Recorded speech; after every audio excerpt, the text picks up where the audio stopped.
consultant local. Je suis Nancy Macré en compagnie de ma partner. Bonjour, c'est Audrey!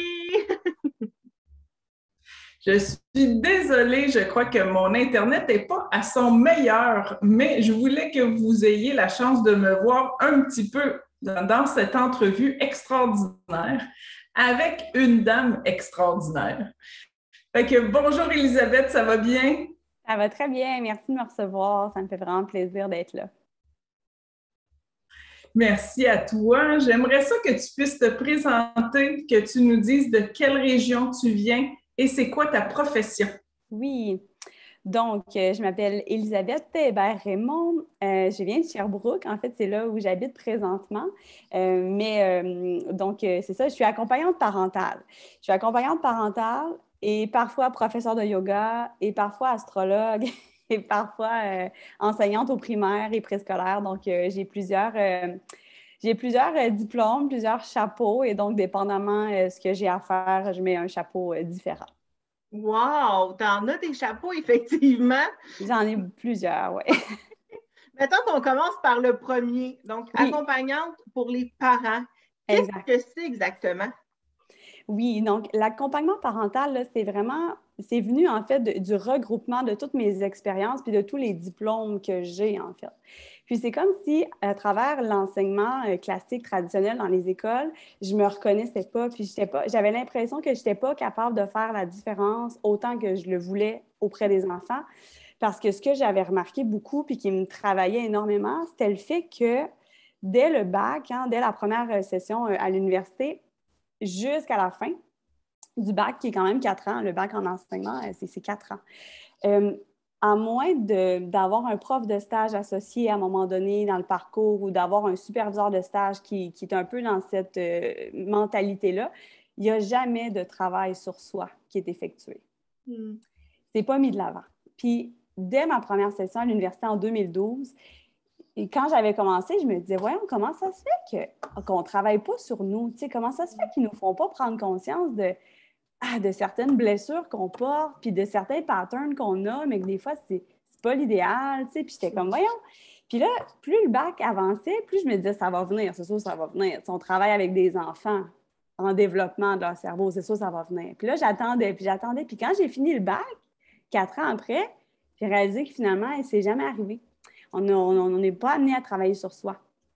Là où moi, j'ai eu la chance, par exemple, puis je dis que c'est vraiment une chance parce que c'est pas tout le monde qui a eu cette chance-là, j'ai fait ma dernière année, en fait, de stage avec une femme merveilleuse qui était vraiment dans l'approche bienveillante avec les enfants, dans l'éducation positive, en fait, puis qui elle-même travaillait beaucoup sur elle et qui nous a amené, ma collègue de stage et moi, à travailler sur nous.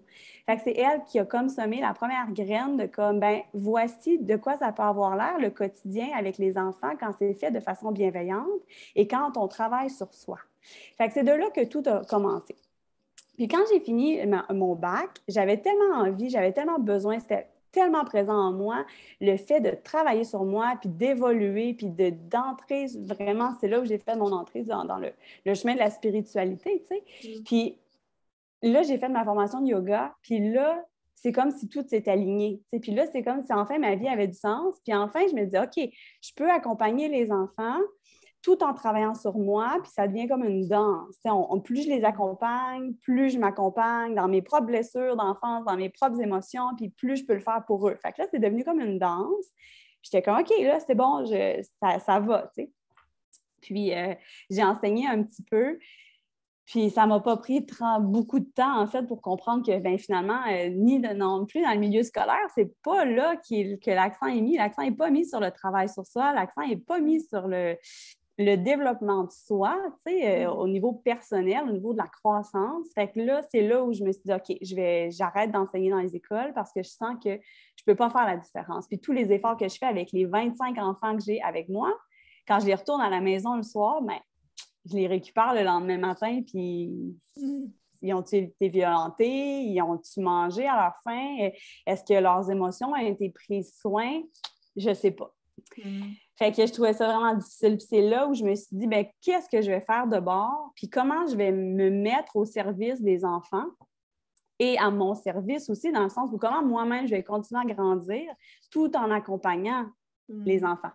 Puis finalement, c'est là que tranquillement a commencé à germer l'idée de devenir accompagnante parentale. En fait, je me suis donné un titre, hein, ça n'existe pas nulle part ailleurs, l'accompagnement parental. Il y a beaucoup de coaching, il y a beaucoup de thérapeutes, tout ça, mais parce que pour moi, c'est vraiment ça.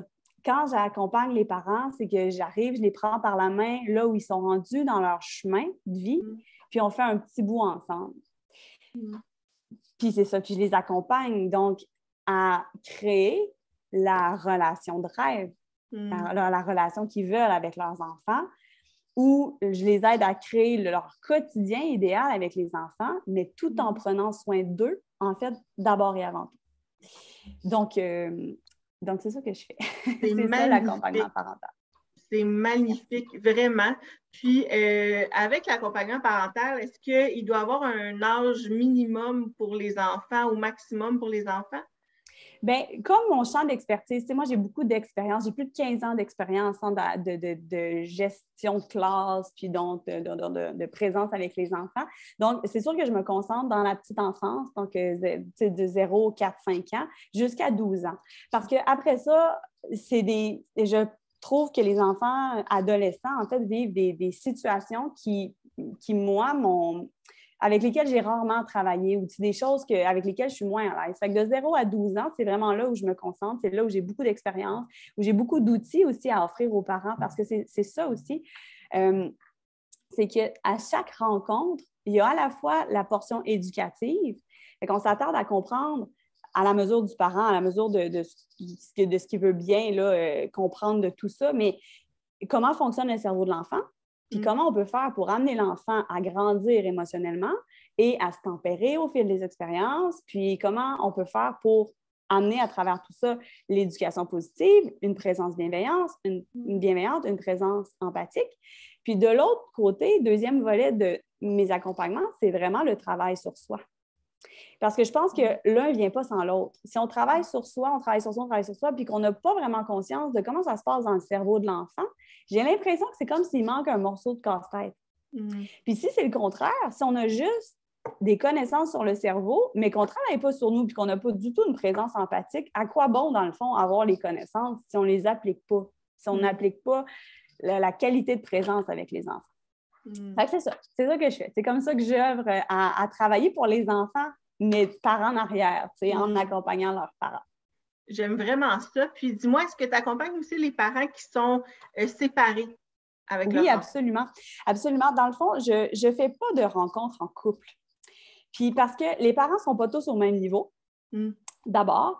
Et puis, c'est pas, on vient tous avec des racines différentes. Hein? C'est-à-dire que la famille, pour moi, c'est pas la famille pour toi. On n'a pas la même définition. Puis c'est normal, on n'a pas les mêmes expériences, on n'a pas les mêmes valeurs, on n'a pas les mêmes lunettes de perception de la vie. Fait que c'est correct. Fait que je prends les parents où ils sont, puis je les accompagne individuellement. Parce que des fois, c'est ça, notre perspective vient tellement nous aveugler qu'on n'arrive pas à voir clair sur un comportement, on va dire, problématique ou en tout cas un comportement conflictuel, que des fois, pour un parent, ça vient vraiment le challenger, alors que pour l'autre parent, pas tant que ça, dans le fond.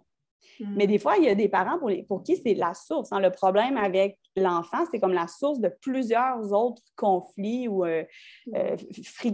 tensions ou des frictions à la maison. Fait que je les prends individuellement.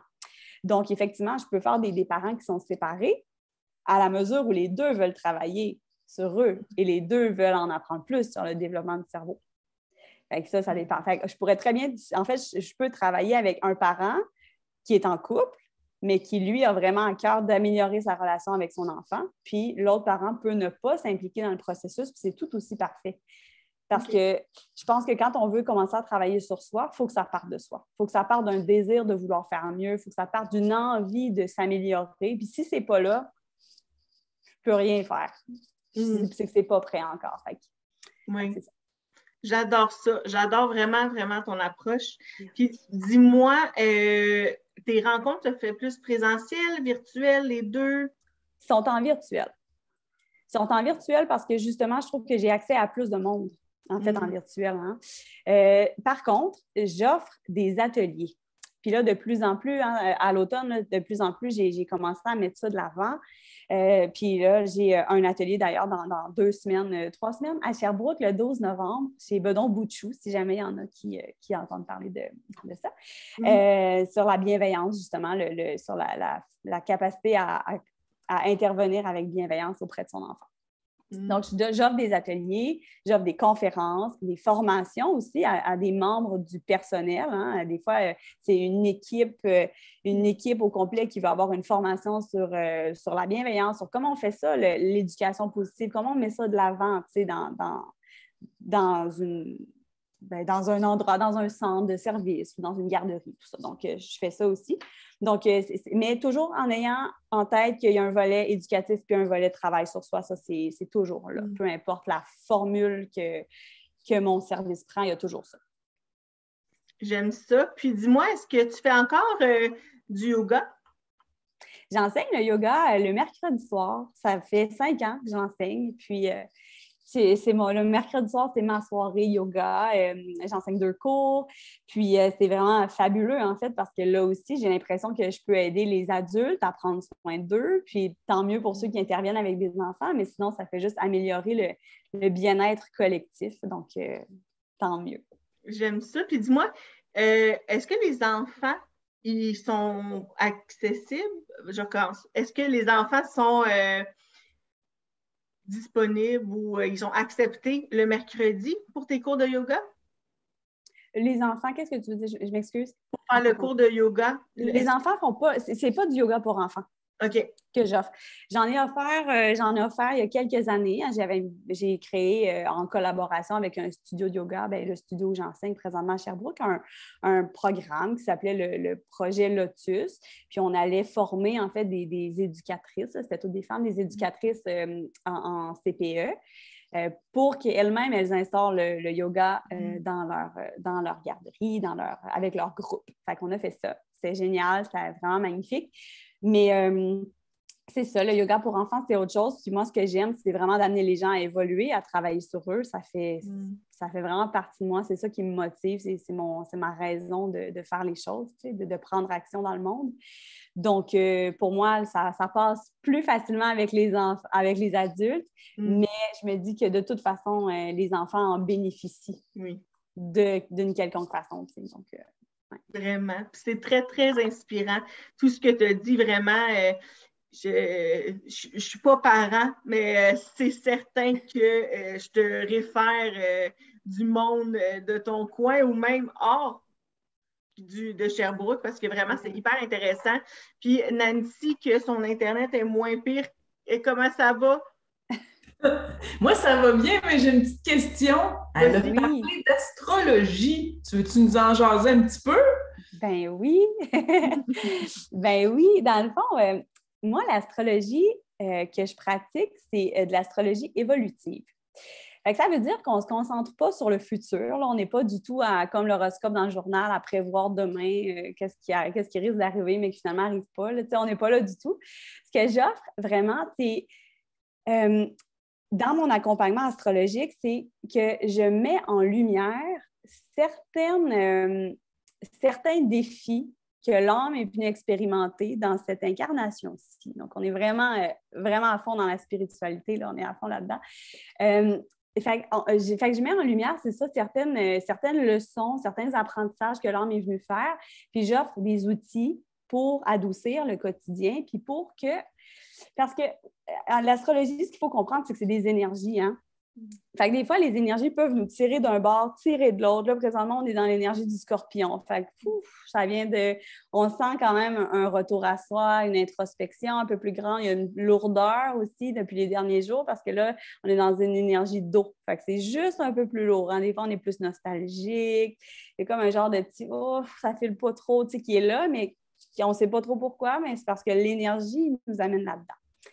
Fait que ce que je fais avec l'astrologie, avec les rencontres, c'est qu'au lieu de passer à des extrêmes d'énergie, puis tout le temps dans les extrêmes, c'est comme d'amener juste comme une petite rivière tranquille. Au lieu que ça soit des tsunamis tout le temps dans le quotidien, parce que là, l'énergie tire d'un bord, puis là, l'autre tire de l'autre, c'est comme si j'offre des pistes de réflexion juste pour que ça soit plus doux.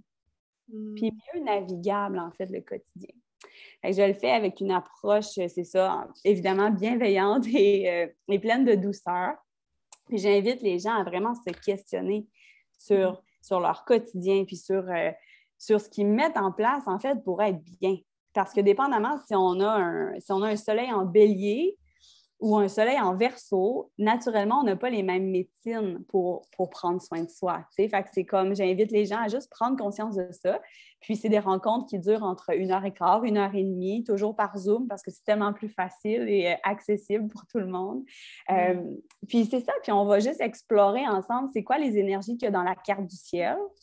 Qu'est-ce qui a été donné à l'âme? C'est quoi les leçons? Puis, comment on peut faire pour mieux vivre la vie après avec toutes ces informations-là? J'adore. J'ai aimé ta question, Nancy. Thumbs up. Ouais. Un gros merci, Elisabeth. C'était hyper, hyper intéressant. Puis pour tous ceux, en fait, qui veulent prendre rendez-vous en tant que parents pour accompagner justement avec leurs enfants, que ce soit au niveau de l'astrologie, que ce soit pour avoir des informations sur le yoga, toutes les informations sont dans la barre d'infos, juste ici en bas. Donc, n'hésitez pas à aller faire un petit j'aime, à aller partager. Ça l'aide énormément, en fait, à faire briller nos professionnels qui sont en consultant local. Donc, un gros merci encore, Elisabeth. Ça me fait tellement plaisir. Merci de m'avoir reçue. Merci pour vos questions pertinentes. Merci.